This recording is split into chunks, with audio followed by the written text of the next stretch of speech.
Welcome to the Dr. Francavilla Show. I'm your host, Dr. Carolyn Francavilla, board-certified family physician and diplomate with the American Board of Obesity Medicine.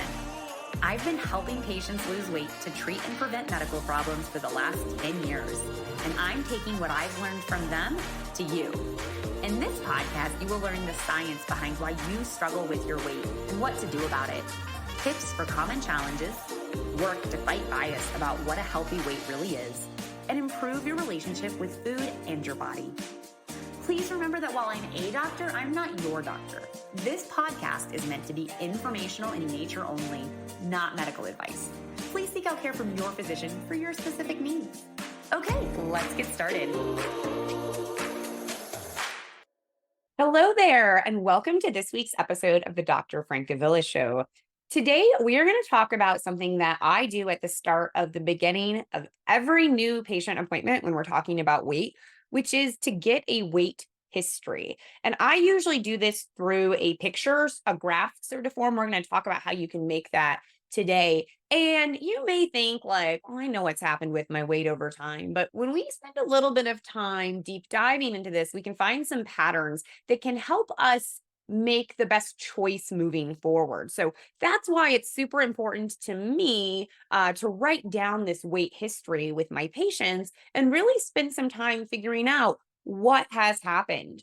I always talk about the 5 components of care that I do, of weight care, which are underlying causes, medications, nutrition, behavior change, and nutrition. And so underlying causes to me is a really big component of what I do to help people with their weight, because if we don't solve or explain some of those underlying causes for why someone struggles with their weight, it's really hard to figure out the best solutions for that person. And I find that there's a lot of meaning and we can get rid of a lot of blame and shame when we really look at why weight gain is happening for people, because most of the time we can come up with an explanation and usually there's some physiology or biology at play.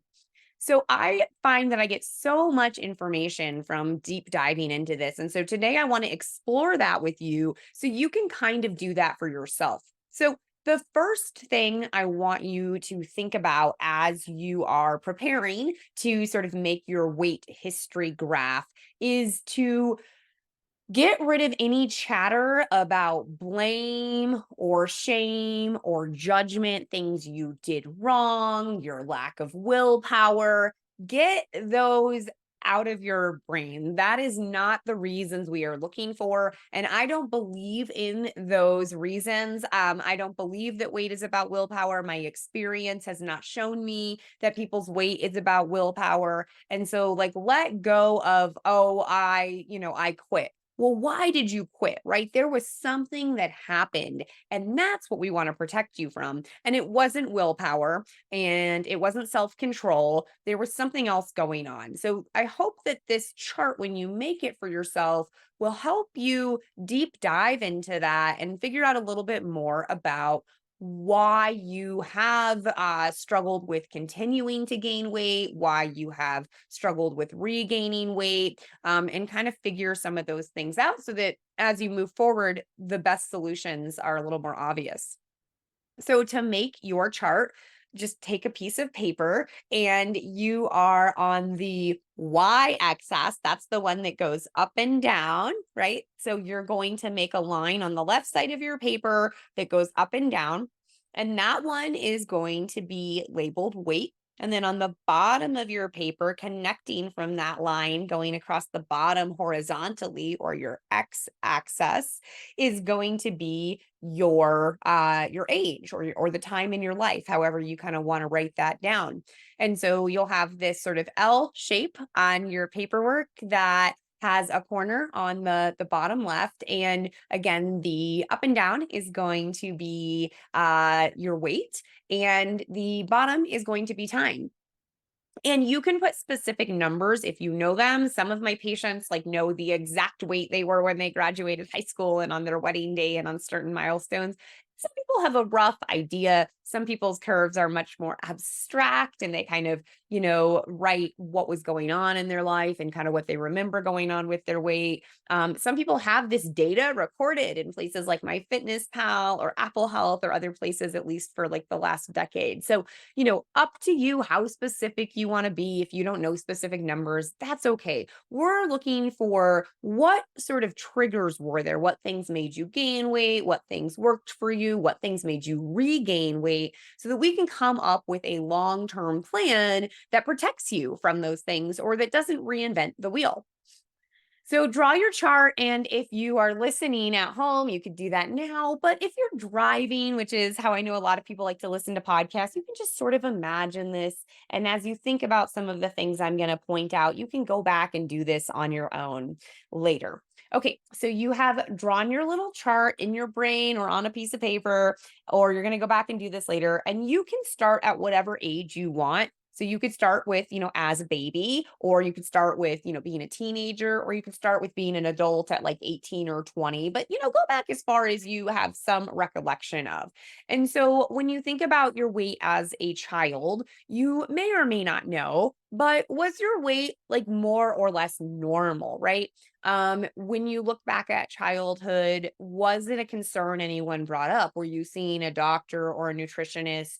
Was there concern? And was that concern real? Because sometimes, parents can play into that. If you look at a picture of yourself as a child, were you the same as your siblings or your friends? Or, did you struggle with weight, before adolescence, before puberty? So that's like a big thing I like to factor in. If you really struggled with your weight before puberty, there is likely a very strong physiologic reason for that. And that very likely could be a genetic cause. It could be genetic if you're older as well. But to me, that's always a big red flag that if you really struggled with weight before you were a teenager, before puberty, before you were 5, 6, 7, that is very likely a genetic cause, at least in part. And so that may be testing that you want to do or something that you just recognize. And often if you've struggled since you were very little, there's a genetic reason and you may be able to see that because other people in your family may also struggle with their weight. Another big point I like to look at in childhood is adolescence, or when you're a teenager. This is another time that people may first start gaining weight. So I often see this with my female patients, that when they went through puberty, they suddenly struggled with weight. Maybe they developed PCOS or some other hormonal changes that made them gain weight. And another time that people will start to gain weight is when they are first entering young adulthood, whether that's finishing college or finishing high school or leaving the military, but early in adulthood when their activity level goes down for the first time because they aren't playing a sport or are no longer sort of daily on an active basis. They get that desk job, or because maybe their food really changes when they move out of their household. So those are, some things that happen early on in life. And then from there, all the different things that can happen. And these things can happen in childhood as well. So, kind of draw out your curve. And so some people's curves might just go steadily up over adulthood, right? That just every year they're gaining a half pound or 2 pounds or 5 pounds or something, right? But over the course of time, it's just slowly going up. So that might be your pattern. So if you know specific weights, you can just add those as dots. So you would, on your sort of bottom line, your x-axis, you would put like age 25 and that you were 160, maybe at 27, you had your first child and you remember being 220. And then maybe right now you're 250. And so you kind of just draw your lines connecting those dots. Or again, you can just draw this abstractly, knowing sort of what your pattern has been. And then as you're drawing that line, you might want to write some details about what happened. And you might put as many of these in as you want. So, maybe it's that story where you got your first job and all of a sudden you were sitting a lot, you were very sedentary.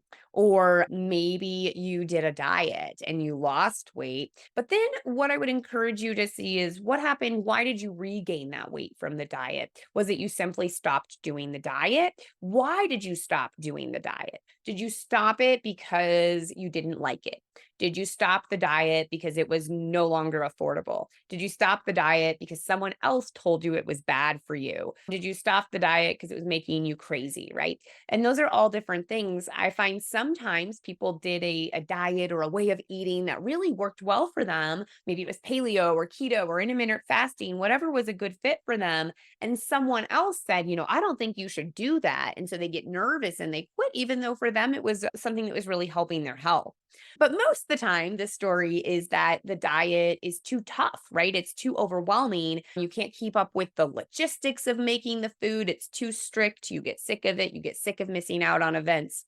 Or the physiology of it, which is that as you lose weight, your metabolic rate slows down and your hunger goes up and your fullness goes down. And so it's very hard, as I've talked about on this podcast many times, to lose weight and keep it off long term because that biology interferes. It wants you to regain that weight. And so you may have success on a diet for a couple of weeks or months or even a year. And then all of a sudden, your body kind of stops losing weight because of that metabolic adaptation. And then you're hungry and you're not full, and it's very hard to stick with it. And so that's when a lot of people will tell themselves, well, I just lost willpower. And you need to know you didn't lose willpower. Your physiology just kicked in. Your body was smarter than you, and it wanted you to regain some weight. So that's a common thing. And so really analyzing that for yourself. And maybe you have never looked at your weight pattern that way. And so maybe this can give you a little bit of grace and kindness towards yourself. And maybe this will serve as a reminder that strict diets have not worked out well for you in the past and that you need to try something else. Another thing I see commonly when people make their charts is that they stopped exercising. This could be they no longer had to because they weren't on a sports team. Maybe they had an active job and now they have a job where they're sitting. Maybe they had an injury. Maybe they just didn't have time anymore. And so that is something to notice. As you've heard me talk about before, exercise is not how most people lose weight, but it is how people tend to maintain weight. It's actually really powerful for maintaining weight. So if you'd always done sort of okay with your weight and then you stop exercise, you may see a gain of some weight. But starting exercise is not necessarily how you're going to lose that weight. It's just going to keep you from gaining more. So that's a really important thing to note there. And again, give yourself some grace if you're like, oh, like I messed up. I didn't have the willpower. I just couldn't make the time. Give yourself some grace and realize that just adding exercise back in, while wonderful for health and weight maintenance, is not going to magically make that weight go away. Then there's all the life stressors that you want to put on this chart, right?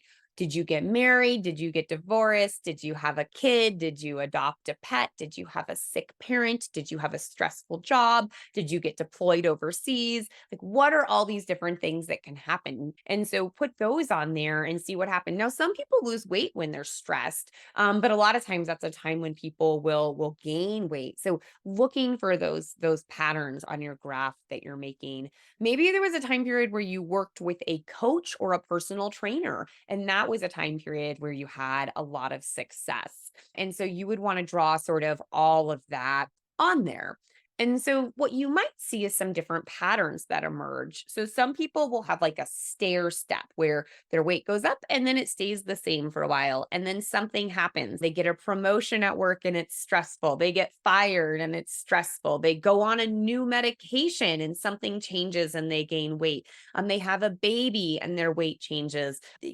All those things that kind of create this stair step where you're like, okay, and then something happens and you gain some weight, but you never lose it. And then you're fine for a while and then you gain a little more. And so looking for those triggers might be helpful, and those might find some solutions, right? So maybe you gained weight on a medication. Maybe you're still on that medication, right? Would changing that medication be helpful? Maybe you gained weight because of menopause. Well, maybe we need to address those symptoms for you. So what were all those stair steps along the way that seemed to cause some weight gain? And then what can we do to solve those? Now, you may not lose all the weight from solving them, but it will help you from regaining weight, and it may solve some other symptoms in the process. The other pattern that's pretty common is the up and down, right? Like it's just waves and there's, this is my highest weight and this is the lowest and this is the highest and this is the lowest, and it kind of teeters up and down maybe it always kind of stays around there. Maybe it overall trends up over time. And so this is what people will sometimes refer to as yo-yoing, right? The weight is up and down, it's up and down, it's up and down. And this can happen for all sorts of reasons, right? I've seen people who this is a medication that causes it. They took prednisone maybe and they had to be on it for a while and they gained weight. And then they went off and they did diet and exercise and they lost the weight. And then they go back on the prednisone and they gain it. And then they do diet and exercise and they lose it. Well, for some of those people, if I know they're going on and off prednisone, I may use a medication like phentermine or another anti-obesity medication when they go on prednisone now so that we don't have them keep yo-yoing, which is probably not great for their health and certainly not great for mental health to have all that yo-yoing happening. Another pattern might be pregnancies. I see that a lot. That's a group of patients I really enjoy taking care of. And so, a lot of women will gain weight in a pregnancy and then they are not able to get back to their pre-pregnancy weight. And so they have these ups and downs that happen. Or some women will describe gaining weight while breastfeeding. And so there is all these different patterns that happen. And those can help us come up with a plan for you, whether that's working with someone like me who can help you figure out the plan or planning for yourself, right? Like, well, I'm going into my third pregnancy, and I know with every pregnancy, I have really struggled with losing weight and I even gain weight while I'm breastfeeding.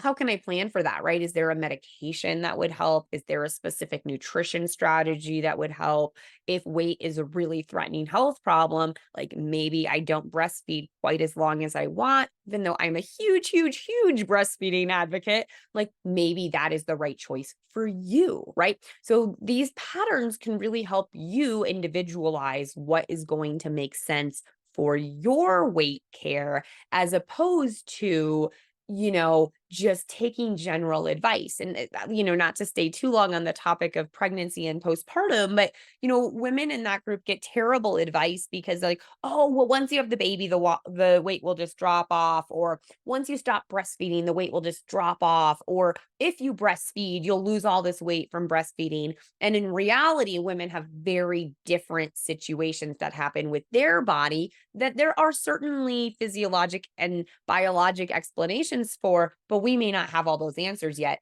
But you know what happens to your body, right? So we can plan for your body. Um, Exercise being another one of these things that causes the ups and down, right? Well, how do we create a plan for you that includes movement throughout your life, no matter what is going on, if that has been a big trigger for you?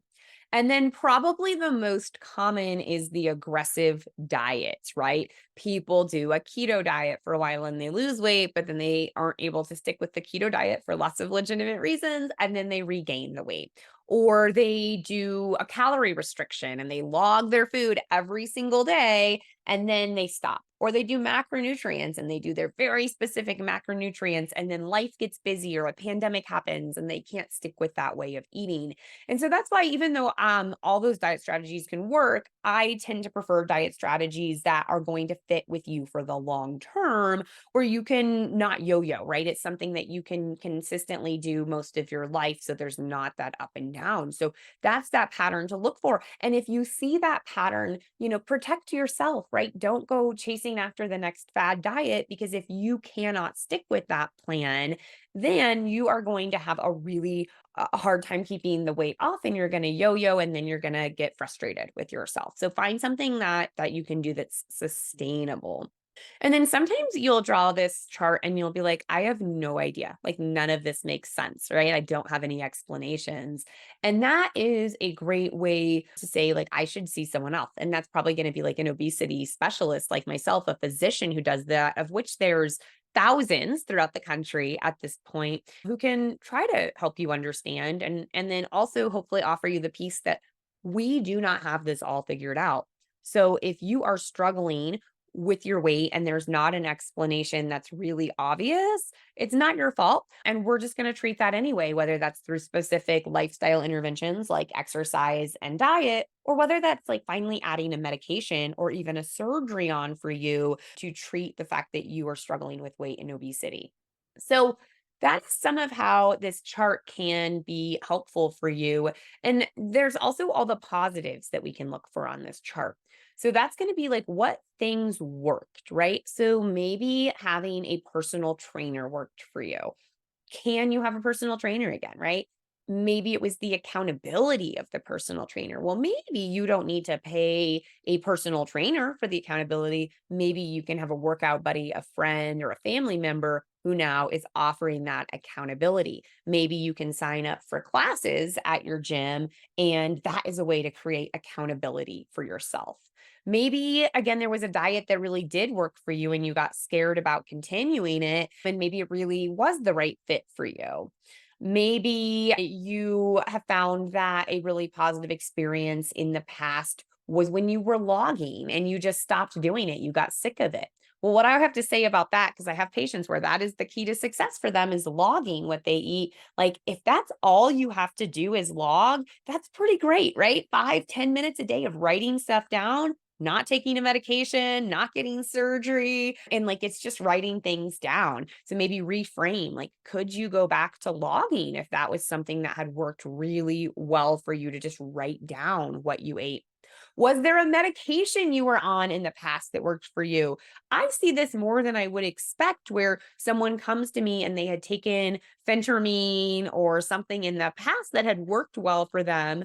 And again, they either got scared to continue it or something in their life changed and they didn't continue it. Or maybe because of policies at a clinic they were at, they were taken off of it. And these meds, as of right now, are all really recommended for long term use. So if you stop them, you're likely to regain the weight. So, if you had a medication that worked for you in the past, maybe you can go back on that. Or maybe you can explore one of the newer medications we have, because we really do have a lot more tools than we had 5 or 10 years ago when it comes to medications. So maybe it's time to reconsider that. Maybe there was a time when you had less stress in your life. And so, is there a way to reduce stress through therapy, through exercise, through a big life change? And so, looking at those times when things were going well and trying to figure out how you can replicate that for yourself. And again, I would say the real key here is not to get caught up in blame or shame or willpower, because that's just not true.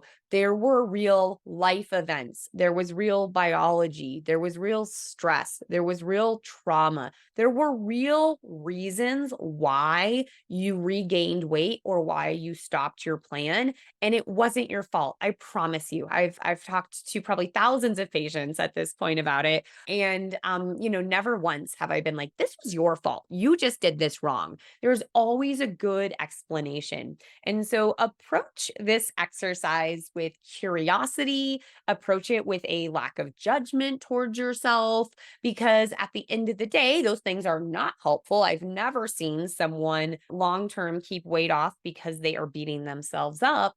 And I want you to be able to just look for these patterns and recognize what didn't work. Was it the crash diets, right? Was it 5 hours of exercise a day, right? What things are not going to be sustainable? And what things really were your keys to success?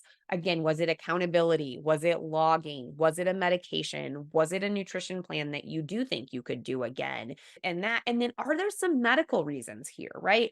Was there biology that was kicking in? Hormone changes? Was there genetics? Was there gut microbiome? Did you struggle after you took antibiotics for a long time? There's probably an explanation. And so if you write all of this down without judgment and just look for some of those patterns, you can find them many times. And if you can't find them, bring them to someone like me who might be able to help you find them. And if we can't find any patterns, that's okay too. We can't always come up with specific underlying causes. We know that weight is not your fault. And that doesn't mean we can't do interventions against like medications or surgery to go ahead and make this a lot easier so that we can make your curve stop going up and down, stop going straight up, and hopefully go down and then just stay at a nice level spot for a long time. Okay, so your homework today is to spend a little time making your chart. Again, please don't beat yourself up. Don't blame yourself. Be curious, but make your chart, see what you can figure out from it, and see if it helps you figure out the next best steps to take care of your health and your weight without blame, shame, and judgment. All right, until next week, take care. Thank you for listening to the Dr. Francavilla Show, where we learn about all things related to weight and health. If you love this podcast, make sure to leave those 5-star reviews and share this podcast with a friend or loved one. If you have a topic about weight and health you want me to tackle, head over to the website, thedrfrancavillashow.com, to submit your question. And make sure to subscribe to the podcast so you don't miss next week's episode. Take care.